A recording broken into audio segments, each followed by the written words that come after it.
Olá, gente, sejam muito bem-vindas e bem-vindos à primeiríssima aula de Sociologia do cursinho Cidadania. Eu sou o Elu e sou um dos 5 voluntários da disciplina de Sociologia e hoje eu vou trazer para vocês uma introdução sobre o conteúdo e falar um pouco sobre como a gente vai trazer a disciplina, certo? Então, eu espero que estejam todos muito bem confortáveis, estejam de boinhas, eu prometo que não vou demorar e que eu vou tentar fazer da forma mais descontraída possível. E eu fico muito feliz que todas e todos estejam aqui, estejam enfrentando esse desafio com a gente, de fazer com que a educação se propague, que as oportunidades continuem, mesmo dentro de todas as limitações possíveis, e entendendo a série de problemáticas que existem ao redor disso, que as coisas continuem fluindo da melhor forma que a gente possa fazer. E espero que isso sirva para vocês, seja de grande ajuda. E, enfim, é de coração que a gente está fazendo e com esperança de que as coisas melhorem. E é isto, vamos para a nossa aula de sociologia. A temática de hoje, como eu já falei, é a introdução. E eu vou começar trazendo um pouco sobre a história da sociologia, explicando o que é, de uma forma bem leve, bem de boas.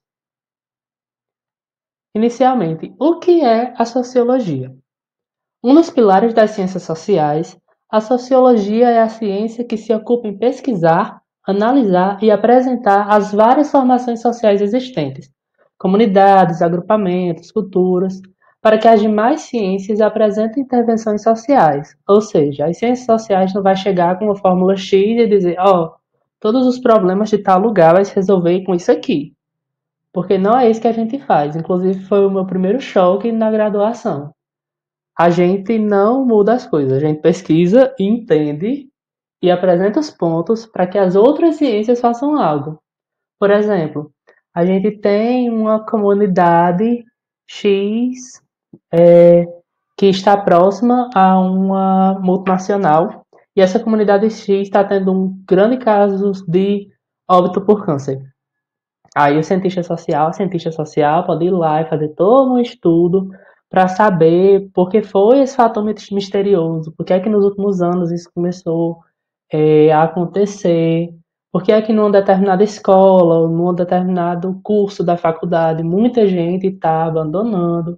Então, assim, diversos espaços, diversos cenários que a gente pode ir, investigar e saber como é que funciona, o que foi que aconteceu, e apresentar esses dados. Para isso, as ciências sociais, a sociologia, se utiliza de vários elementos que fazem parte de uma sociedade, como a economia, o mundo do trabalho, as questões ambientais, de gênero, raça, violência e etc.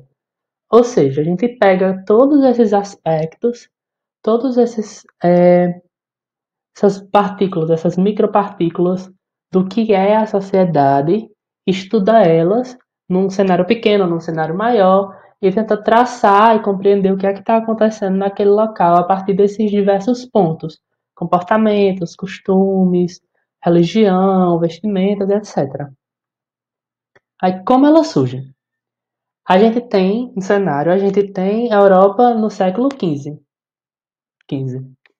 E tem a ascensão do mercantilismo, ou seja, o capitalismo ele dá essa reviravolta, muda e começa a acontecer que as cidades, os estados, aldeias, enfim, as localidades, elas começam a dialogar entre si e trocar mantimentos, trocar roupas, o que for. Começa essa cultura da venda e trocas, mercantilismo. E com isso surge a burguesia, a tão falada burguesia. O pessoal critica, as pessoas querem fazer parte, mas enfim, esta mesma burguesia que a gente usa de meme. Aí o que é que acontece junto com a questão do nascimento e surgimento da burguesia, dessa ascensão dessa nova classe? A gente começa a ver que, a partir do momento em que se vê que há a possibilidade de exportar o que se produz para ganhar mais dinheiro, começa a acontecer o fenômeno da colonização, como está aí. Por quê?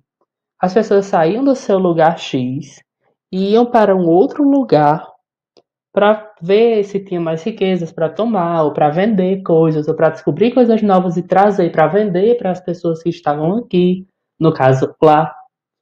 E enfim, essa colonização, esse processo de viagens ir para outro lugar e conhecer o que acontecia lá e saber o que estava acontecendo, trazer de lá para cá, tudo isso possibilitou que as pessoas que saíam de lá da Europa iam para a Ásia, para a África, para a América do Sul, whatever, elas levavam a visão delas sobre o que era o mundo, o que era certo, o que era existir, o que era ser.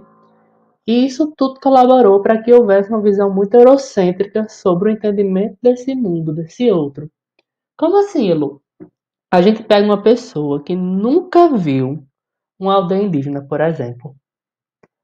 Aí leva essa pessoa que estava lá na Europa, no auge da sua civilização, entre muitas aspas, jurando que é o epicentro do desenvolvimento universal.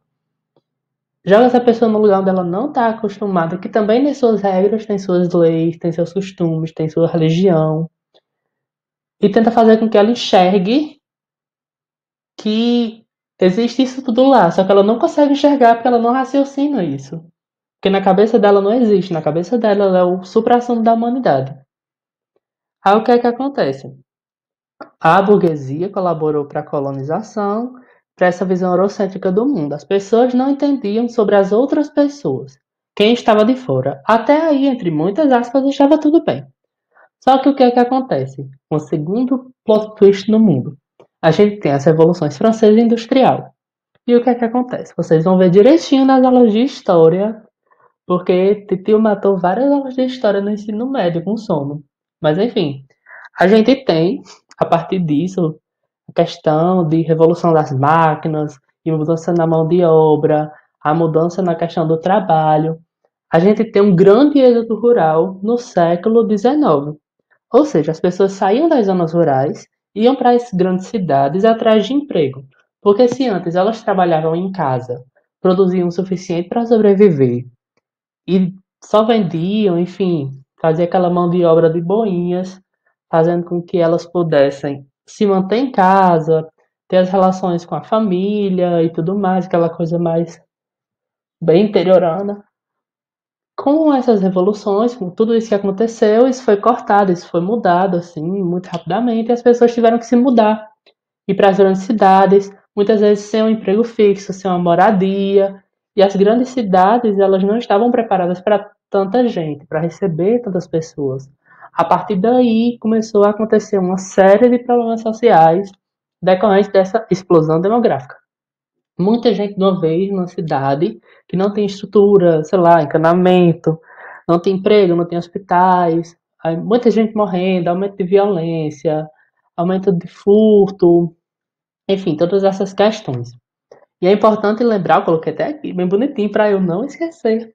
É importante lembrar que devido à Revolução Francesa e o rompimento do sistema político que ele existia, que no caso era a monarquia, o país estava atolado em instabilidade política. Ou seja, já não bastava, tipo, ter toda essa mudança brusca na vida das pessoas, de como o trabalho, o mercado funcionava. A gente ainda tinha a questão de que politicamente nada estava certo.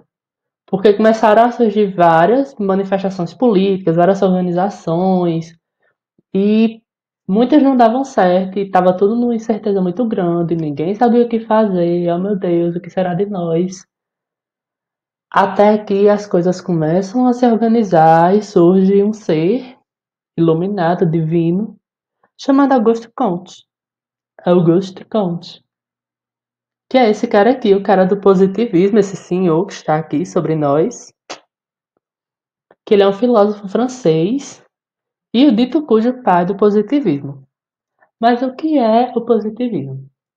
O positivismo é uma corrente filosófica que buscava trazer avanços e melhorias sociais a partir da ciência e tecnologia.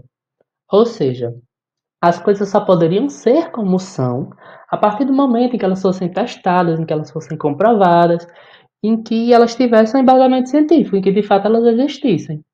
Porque se antes a gente vê na Idade Média que tudo só acontecia porque Deus queria, porque Deus dizia que era para ser assim, as coisas acontecem de tal jeito porque é o jeito que a igreja diz que é para ser, porque a igreja fala por Deus. Hoje em dia, lembrando que hoje em dia é lá, e também aqui, se a gente for levar em consideração, hoje em dia, lá, o positivismo buscava isso. trazer esses avanços e melhorias sociais a partir da ciência, para que assim a sociedade ela tivesse uma melhora nessa doença em que ela estava, enfim, de desespero, de instabilidade, tudo que estava acontecendo. Só que assim, Comte não teve sucesso em criar de fato uma ciência da sociedade. Ele criou, mas não criou. Porque assim, para ter ciência, é preciso que haja um método. Comte não fez um método. Comte tinha o lance da reflexão, da crítica e tal, só que ele não tinha o método. E o que é o método, Elu? O método é o meio, o mecanismo fixo, comprovado que funciona, que a pessoa, o cientista, a cientista utiliza para poder testar um acontecido, para testar algo e comprovar esse algo. Ah, mas e se eu quiser fazer de qualquer jeito, eu vou estar fazendo ciência? Não, você tem que ter um embasamento científico. Ah, mas se eu for fazer uma pesquisa assim, às cegas, se eu for me jogar no lugar e, sei lá, só começar a anotar tudo que está acontecendo e a partir das anotações eu poder, sei lá, começar a deduzir. Isso é um método. Você está utilizando um método, você está utilizando um diário de bordo.